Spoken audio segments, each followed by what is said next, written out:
All right, Delilah fans, it is hot as hell. Look, I don't know. I got a bunch of videos to record. I'm just starting out for the day. I had to cut my AC off because of the background noise, but dang it, if I can't make it through this video, you're going to have to hear some background noise in my other recordings, but we'll cross that bridge when we get there. But hope everybody's doing well. I know this video is technically late, but it was the final Delilah episode, and you know, since my videos really haven't blown up, I really don't think many people would care. But this is the review for the finale entitled The Long Game, Season 1, Episode 8, which, according to Wikipedia and a few other sources, this was the lowest rated episode of the season. Sheesh. I don't think it was that bad. I give it a solid 8 out of 10, but I'll do a separate video. I do have about maybe 1 or 2 videos coming out, like, will the series get renewed for Season 2? My overall thoughts on Season 1. But I will say this episode did a good job of really, I wouldn't say fine-tuning things, but it did a great job of continuing the story, wrapping up the case, but at the same time leaving a lot of breadcrumbs for future storylines if there is a Season 2. Now, to be completely honest, if I had a choice between which shows I would want brought back, only the two, Ambitions or Delilah, I would easily say Ambitions. Now, Ambitions did have the advantage of having a Season 1 that was like 20-something episodes, if I remember correctly, whereas Delilah only had 8. But I do think these were decent episodes, but at the same time, I don't feel like there was as much time to get to know certain characters. Like, for example, in this particular episode, it felt like Casey was being very shady and whatnot, but it's hard to feel real emotions toward the character. I don't dislike the character at all. The actor is very talented. I've seen him in a lot of other projects, but I feel like to have this drastic turn in his character really didn't make a lot of sense when you look at Casey and all of his other appearances in the previous episodes. But let's go ahead and jump into the episode itself. You know, I'll do my, breakdown review, and then I'll give some final thoughts and go from there. But before going into that, make sure you do the following. Hit that thumbs up button to show you like the video. Hit subscribe. Click that bell notification icon and select all. That way you don't miss out when I post new content to the channel. And make sure you follow me on my social media accounts. Links are in the description below. Sad to say that not even my Delilah Facebook group did that well. I don't even think there were 20 members in that group. But here we go. So Delilah confronts Leah about the situation involving Gary's death. Like, hey, did you have anything to do with Gary Shea's death when you went over to the house? And basically, because of the fact that Delilah didn't initially take the case, Leah was like, well, I went over to the house because I thought if I had a white man to kind of back me up, that will give it more oomph so you would take the case for me. And she felt guilty about the death, and at the same time, it's like, look, Delilah, I didn't want to take it this far. Excuse me? Look, I just want to settle. So then we fast forward 1 week later, and Leah comes in. This is the big day of the settlement at Delilah's firm. So Leah comes in, and Harper has a mini heart-to-heart to her about the whole, hey, look, I settled when it came to my case that Delilah took, and looking back, I kind of wish I didn't, because I feel like settling is, it might look good when you get the money, but at the same time, it's almost like you lose a little bit of your morality. So then Tamar arrives, and she speaks with Delilah briefly because of the fact that if they're going to settle, they're going to settle. But Delilah wants a statement that Leah was not being fired due to wrongful, she wanted a statement of wrongful termination in regards to Leah not being fired due to being negligent at her job. And Tamar's like, look, I can see what I can do, but I can't promise anything. So then Fred comes in, and he kind of scoffs at the size of the conference room. He's like, that's your conference room? Yes, is there a problem? No, it's cute. Basically being a bit, elitist in the moment there. So then we got a female judge, moderator. She comes in, just basically breaks down how this meeting is going to go. We're going to have a first draft of the settlement. We'll split up, both sides. Like, Delilah and her team will go to one side, and then Tamara and Fred will go to the other. You'll look over things, and then once we get to a settlement, that's it. I mean, the more we get down to business and remain serious, the quicker this is going to be over and done with. we got a brief cutaway to Gordon having his, young thing, his student, well, ex-student, basically the young girl who was the reason that, well, one of the deciding factors of why Delilah and Gordon got divorced in the first place. So the girlfriend's moving in, she's all excited, and Gordon's all about, hey, we got to kind of take things slow, when the kids come on. What do you mean? Because Maya isn't really comfortable with this. It's like, well, because the girlfriend thought it had to do with Delilah, but, Gordon seems to be using Maya as a distraction. Like, well, we need to have Maya adjust to this, not just Delilah. So he goes to the bathroom. He's kind of looking in the mirror like, ugh, because it's like, bro, you the one who signed up for this. Like, the girl was ready to just up and leave when you weren't ready to commit in regards to moving in together. But now that she's there, it's almost like you're having second thoughts. I'm glad we only had like a moment in this scene, because it was like, whatever, Gordon, you Gordon fisherman. I might have fish sticks for dinner tonight. Anyway, so the first draft of the settlement from Fred's side comes in, and Delilah instantly shoots it down because of the fact that it still did not have the paragraph stating that Leah was not fired due to work negligence. And I love the fact that Leah was like, wait, can I take a look at it? And she was like, no, because Leah was like, I just wanted to see how much money the settlement would have been. So then we have another cutaway where we got Nate and Delilah's father, sitting with Nate and the, I guess you could say, not the counselor, but kind of like the supervisor of the Veterans Rehabilitation Center. Basically, hey, Nate, if you're going to be discharged soon, want to make sure your house or wherever you live is able to, have wheelchair accessible things. And, he was upset because Christine said she was going to show up, not for him per se, but basically to make sure wherever Nate decides to live, that, it would be good for Dion as well. And he's still trying to hold on to hope that, she would come around. But remember, what was it? Andre? Was that the guy's name? He was the one, he was the so-called friend that she ended up leaving him for. And he was the one that came to the hospital with the damn divorce papers. So it's like, Nate, come on, man. It's over and done. So him and his father have a moment where it's like, hey, me and Francis, we were talking about it, and she's speaking for a contractor right now. We can make the garage almost into like a suite for you and Dion if you want. And I mean, you could have your little kitchen in there, or if you want to come in the kitchen and eat with us, whatever works for you. And he wants to make up for the fact that he wasn't a part of his life when he was younger. So it was a really sweet moment. And we'll have another moment later on. We learn more about, how their father was when they were younger. But this was a really good moment here. So it turns out when the judge goes outside to speak with Tamar and Fred, Mace, he actually had evidence to prove Fred's foul play. Essentially, the information he told Leah a couple episodes ago about how her signatures on certain paperwork actually applied to the wire transfers. Long story short, this was a couple episodes. This was when Fred came over to Leah's place at the end of episode 6, I believe. And then off screen in episode 7, we have Leah actually coming to Delilah's office to break things down about the settlement, and how Fred didn't threaten me, but he pretty much said, hey, this goes to court. My name is going to be dragged through the mud as well, because unintentionally I signed a bunch of documents that link me to certain things that even I wasn't aware of. So I love the fact that she broke it down. Look, I need to know, Mr. Osborne, is there something you haven't told us yet? Because you're acting like a kid who got caught with his hand in a cookie jar, because of the fact that I don't like surprises, and the fact that these new pieces of evidence can really mess up this case. So you might want to think before you make your next move. And once again, they mentioned the fact that the settlement doesn't have that statement of the work ethic. And Fred is like, look, this bitch on the inside, your soul sister, I need to know, because you're my counsel, you're working for me. If I add this paragraph, will it be something that will leave me open for attack later? Yes. So before Tamar can even speak up again, Fred's like, okay, let's go inside and sign these documents. So he's not going to add that paragraph about the work ethic, but at the same time, he's going to sign a settlement and be over and done with. So the paperwork are signed. Fred gets up and, oh, actually, Leah's like, so when do I get the check? I ain't gonna lie, I'd be asking the same damn question. Oh, yeah, the long form needs to be submitted from Mr. Osborne's side to your office, Mr. Delilah. And once that's done, the check will be signed, and that'll be that.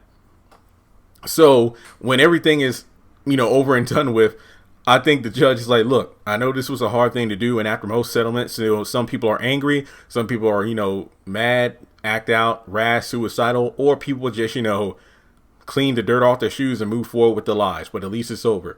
So then Fred gets up and tries to shake Tamara's hand, and stares him down, and then he's like, okay, well, have a nice day.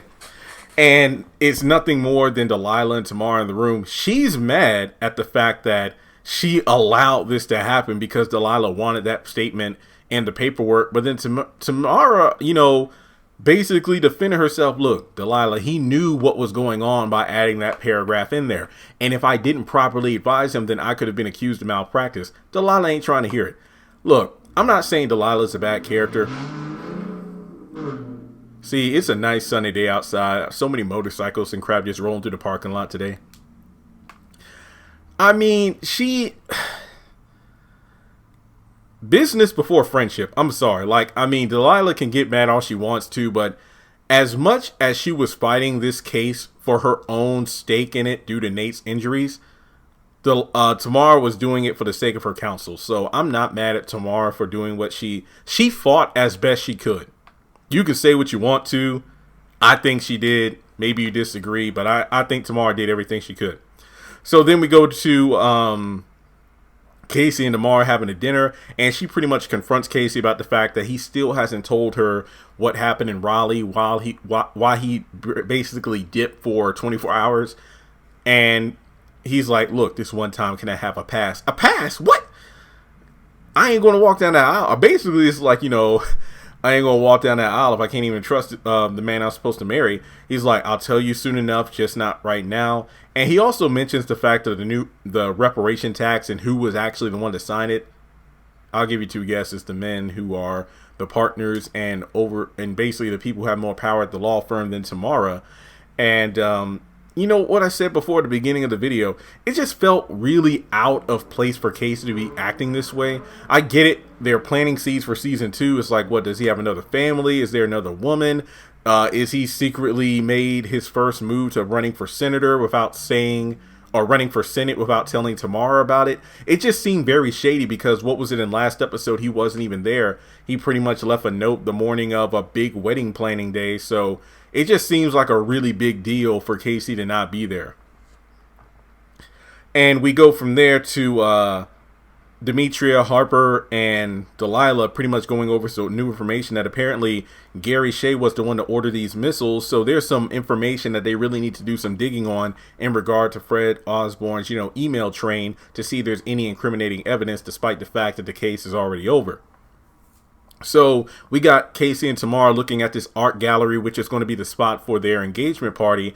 And Tamara needs a moment with Wynn, and she's pissed off, basically due to the fact that the reparation tax was signed by people with Confederate flags in their offices, meaning that they aren't going to support it. And basically she's not going to be a reparation as one of the few black people in the law firm, because she already knows that the law firm has a bad reputation amongst the community of potentially being racist. And in order to kind of quell the anger, Wynn's like, look, I'll take my name off the paperwork. It's not a matter of that. It was just a phone call. It's just the fact that, look, I'm a junior, and you can imagine how my father has more old-fashioned ideas than I do. So basically, with you being a partner, me and you could easily, and basically efficiently and quietly take my father out of the business, not in terms of killing him, but basically phase him out into retirement as we step up, which could take 1 to 2 years, aka the long game, the episode title.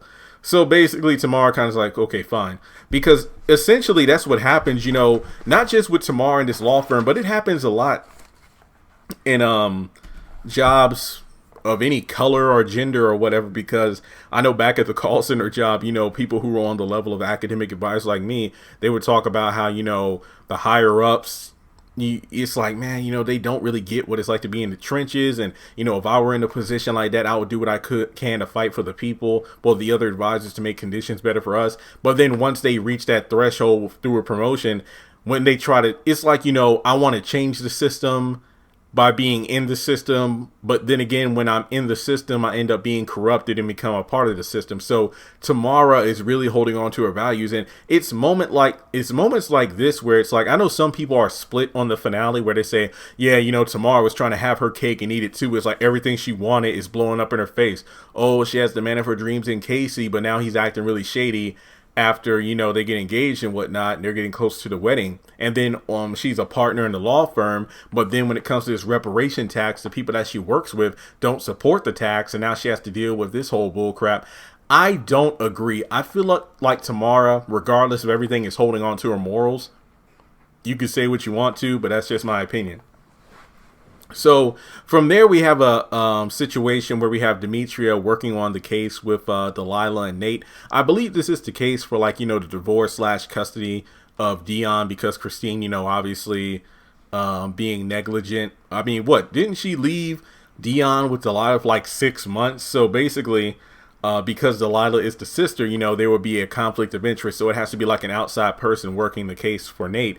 And we learned that, you know, basically their father cheated on their mother, which caused her to, you know, have like a nervous breakdown. She like ate, smoked, drank, and apparently had a stroke and died in front of Delilah at age 12. And basically, you know, Nate kind of vouched for, you know, their father's like, yeah, we had to grow up with our aunt because he was an on the beat cop, so he really couldn't raise 2 kids. And, you know, Demetria was kind of giving the dad the benefit of the doubt, not to pick sides, but as legal counsel, not only did she have to know all this information, but it would prove as a legal explanation in the court of law. And Delilah's kind of salty about it, but Harper calls and says, hey, there's no word on Mace yet, but I have been checking into Osborne's email train, and we come across some interesting things.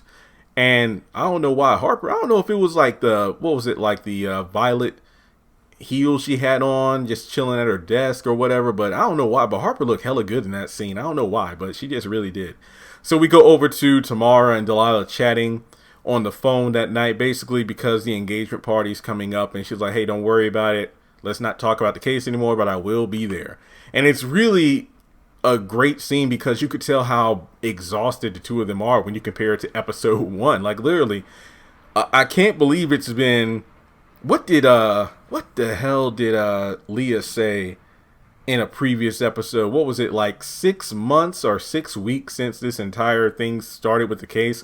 I know I remember venting about it in the last episode review. I'm like, well, damn, I didn't know that much time had passed by. But we go over to Leah, who gets the check. She's all excited. And apparently, you know, there's some new information that came out. And Delilah's pissed off because Leah knew everything in regards to the proof that would have linked Fred to the faulty equipment, but didn't say anything. And to basically sum up Leah's, you know, monologue here, all of this was a plan to get the money. Basically, staying silent gets me the cash. This was like a cut and paste from a damn superhero movie where the villain just goes on about how, look, this was my plan the entire time. I know you wouldn't take the case at first, so I figured if I got so-and-so on my side, then this would all work out. So you're going to get 30% of the damn check, man. What you mad about? She's like, look, I'm getting 30% of that check, but I want 100% justice. You need to give me some proof of Fred's knowledge of this. And she agrees to do it, but to be completely honest, Delilah trying to beg and plead for Leah to do the right thing is almost at the same level of, come on, bruh, or in this case, come on, sis, of Nate trying to get Christine to come around. It ain't going to happen. These people, when someone shows you who they really are, believe them. I mean, look, I get it, but this yet again is another example of how I don't think Tamara gets the credit she deserves. She told Delilah in episode 1, don't trust Leah. She's a liar. I mean, hell, before she leaves, just so we're straight, I took your boots in college. I know you did. Again, this series was allegedly set up to have people giving Tamara the side eye, but she was the one who was pretty much on Delilah's side more than anything else. Look, Leah played Delilah this entire time. The time, going to jail, the effort, all the other cases that she declined to work on this one. Sure, the payday may not have been as big as this particular one with Leah, but it's like you really shouldn't have trusted Leah. And like I know I keep saying this, she really just threw Tamara to the curb. Think back to all the various times Leah contacted Delilah about something. Oh, I've been robbed, or, so-and-so called me out of the blue. Delilah would instantly, oh yeah, the fake news reporter. Anytime something shady went down, Delilah, in a pissed state, would call Tamara and chew her out. I think one of the worst examples of this was when, Tamara was at her work, at her in her office, and she was watching Maya's violin recital, and she's just jammed. Like, oh wow, yeah, that's my little girl right there. And then Delilah calls in a huff, and I'm like, well, damn, Delilah, you don't even say hello. She was so quick to jump down Tamara's throat throughout this series, and then poor Tamara, who had nothing to do with it, she would go talk to her higher ups, like, hey, what's going on here? And then it turns out these people were the ones who were doing all the shady stuff, and then she was the one taking the blunt from Delilah. It's just, come on now, come on. Okay, so I'm sorry I went on that rant, but yeah, she agrees to do something for Nate, yada yada. But to be honest, she technically has no legal obligation to do so. Like I said, Delilah's going to get her 30%. She signed the NDA, so yeah. But in any case, with the information that she does get, she actually gets the emails and finds out about Fred's knowledge and involvement, and pretty much confronts Fred. And this was a pretty good scene, because even Tamara gives Delilah props for this. Fred agrees to set up $100 million trust fund in order to assist those who are injured by all the equipment. And, look, I don't want you to go to jail. I just want justice to be served and you to do the right thing. So Fred went ahead and did it. So we go over to Nate being discharged. This was a good scene here. He rolls out because he wants to make that final trip himself. You got all the staff and everybody applauding him on the way out. And turns out Delilah hears about Nate moving in with him, and their dad retires, because he said he never would, but he just figures, hey, the last later years of my life, I want to be part of my family. And Delilah's like, hey, once Nate gets settled in, can me and the kids come over for dinner? So it seems like, these two are starting to get along a little bit better, the baby steps, and I really like that. And it's kind of, ironic that how these two, Delilah and her father, are possibly making the baby steps to reconciliation, and then you got Nate taking his first steps, no pun intended, out of the Veterans Hospital. So this was a very good scene. Very good scene. Then we go over to the engagement party, and it's a good time. You got the mayor of North Carolina there, talking with Maya and Marcus, and Jamal comes over. He meets the kids, and he starts playing the piano. Marcus sings. Marvin Gaye's "What's Going On." I'm like, oh snap, come on now. Brother. I love that. It was a good scene.